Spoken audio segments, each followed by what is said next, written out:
Priyanka Gandhi one day থেকে দাঁড়াতে পারে রাহুলের জয়ের মার্জিন, ভোটে অভিষেকের কি অস্ত্র, প্রশ্ন উঠতে শুরু করেছে।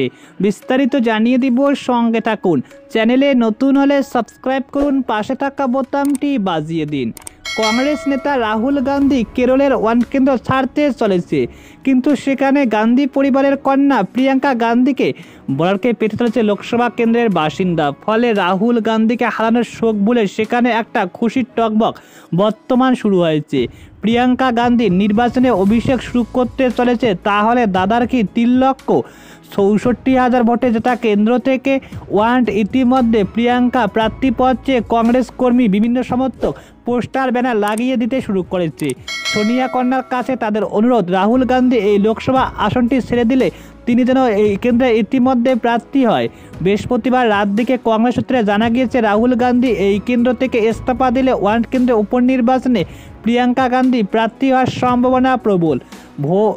বোন প্রিয়াঙ্কা গান্ধী ভোট ময়দানে পালক রাখতে অনেকদিন ধরে চাইছে রাহুল গান্ধী। গত মঙ্গলবার তিনি রায়বেরিতে বলেছে, বারাণসীতে যদি প্রিয়াঙ্কা গান্ধী দাঁড়ায় তাহলে প্রধানমন্ত্রী নরেন্দ্র মোদী 2 থেকে 3 লক্ষ ভোটে পরাজিত নিশ্চিত ছিল।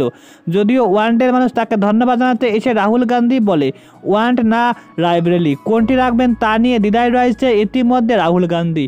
তবে রাজ্যের শীর্ষ নেতা স্পষ্ট করে দিয়েছে, রাহুল গান্ধী তার পারিবারিক খাস তালুক রায়বেরেলি ধরে রাখতে পারবে। রাজনৈতিক মহল মনে করেছে 2019 সালে লোকসভা নির্বাচনে প্রিয়াঙ্কা গান্ধী প্রত্যক্ষ নির্বাচনে আসলে নামবে কিনা তা নিয়ে জল্পনা ছিল।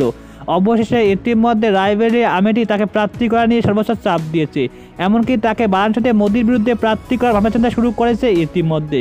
কংগ্রেস মহলের ভিতরের খবর, প্রিয়াঙ্কা ভোটে অভিষেক কোনো মতে রাজি হচ্ছিল না। তার যুক্তি ছিল, তিনি যদি লোকসভা ভোটে জিতে যায় তবে পারিবারিক রাজনীতির যে অভিযোগ মোদী শাহ তুলতে থাকেন তাতে সিলমোহর পড়ে যাবে, কারণ এই পরিবারের 3 সদস্য প্রতিনিধিত্ব করবে সংসদে। 2024 সালের নির্বাচনের আগে কংগ্রেসের যে পরিস্থিতি ছিল তাতে তার সিদ্ধান্ত হয়তো সঠিক ছিল, কিন্তু ভোটের ফল প্রকাশের পর কংগ্রেসের অভাবনীয় সাফল্য, বিশেষত দাদার পদাঙ্ক অনুসরণ করে ইতিমধ্যে ভোটে জিতে আসতে পারে কি, এ নিয়ে এখন প্রশ্ন উঠতে শুরু করেছে। ফলে এখন লোহা গরম থাকতে হাতুড়ি মেরে ইতিমধ্যে সহজ কাজ করতে পারে কংগ্রেস নেতা, যাতে সাপও মরে লাট ভাঙে।